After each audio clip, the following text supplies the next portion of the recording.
नमस्कार दोस्तों, आपका स्वागत है हमारी चैनल डार्क मिस्ट्री पे।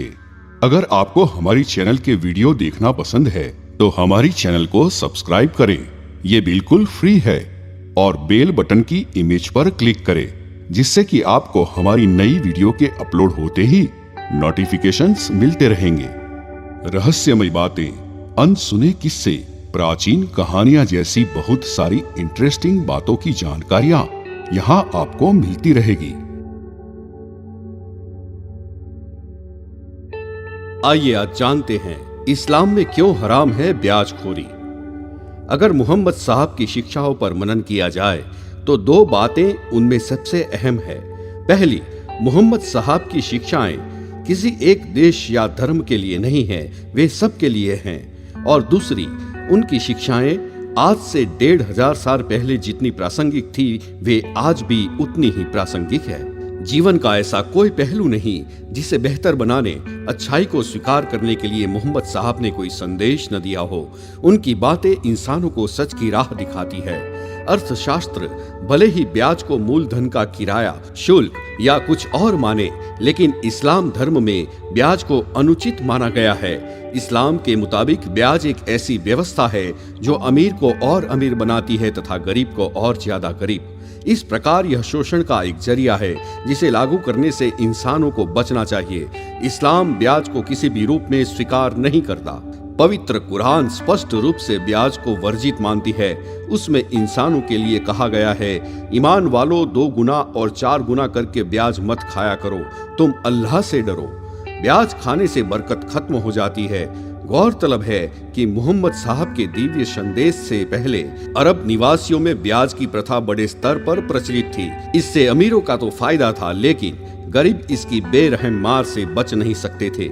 मोहम्मद साहब ने स्वयं गरीबी में जीवन बिताया था और उन्होंने इस प्रथा से कई लोगों को कष्ट उठाते देखा था।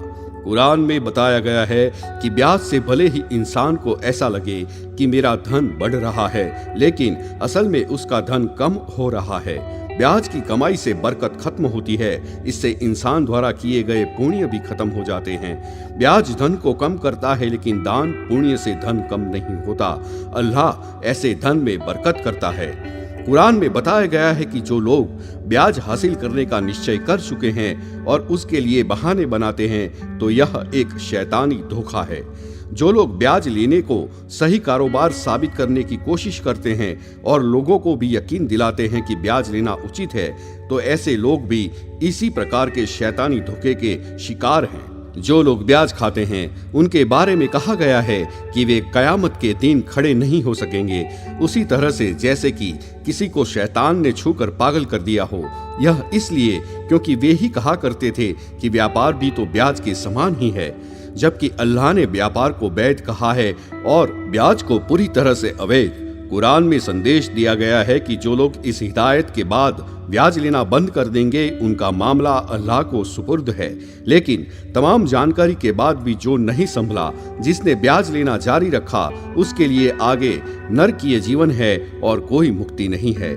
जो व्यक्ति ब्याज लेता रहा है क्योंकि उसे जानकारी नहीं थी, लेकिन अब वह यह बात समझ चुका है, तो उसके लिए कुरान का संदेश है, अल्लाह से डरो और जो कुछ भी ब्याज में से शेष रह गया है उसे छोड़ दो, यदि तुम सच्चे दिल से ईमान रखते हो।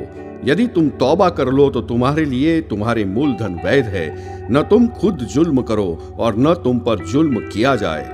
अगर तुम्हारे पास धन हो तो जरूरतमंद लोगों को कर्ज दो, उन्हें वापसी के लिए इतना समय दो कि कर्जदार इंसान उसे आसानी से वापस लौटा सके।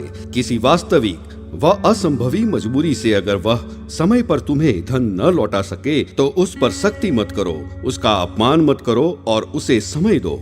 अल्लाह की वह अवज्ञा से बचो। रोजी कमाने का गलत तरीका, गलत साधन, गलत रास्ता न अपनाओ, क्योंकि कोई व्यक्ति उस वक्त तक नहीं मर सकता जब तक पूरी रोजी उसको मिल न जाए। हाँ, उसके मिलने में कुछ देरी या कठिनाई हो सकती है, तब धैर्य बनाए रखो। बुरे तरीके मत अपनाओ। अल्लाह से डरते हुए, उसकी नाफरमानी से बचते हुए सही, जायज, हलाल तरीके अपनाओ। हराम रोजी के करीब भी मत जाओ। ऐसे ही जानकारियां लेते रहे। और आपको हमारा ये वीडियो कैसा लगा, ये बात हमको कमेंट के जरिए बताते रहें। हमारी चैनल को लाइक करें, शेयर करें और सब्सक्राइब करना ना भूलें। धन्यवाद।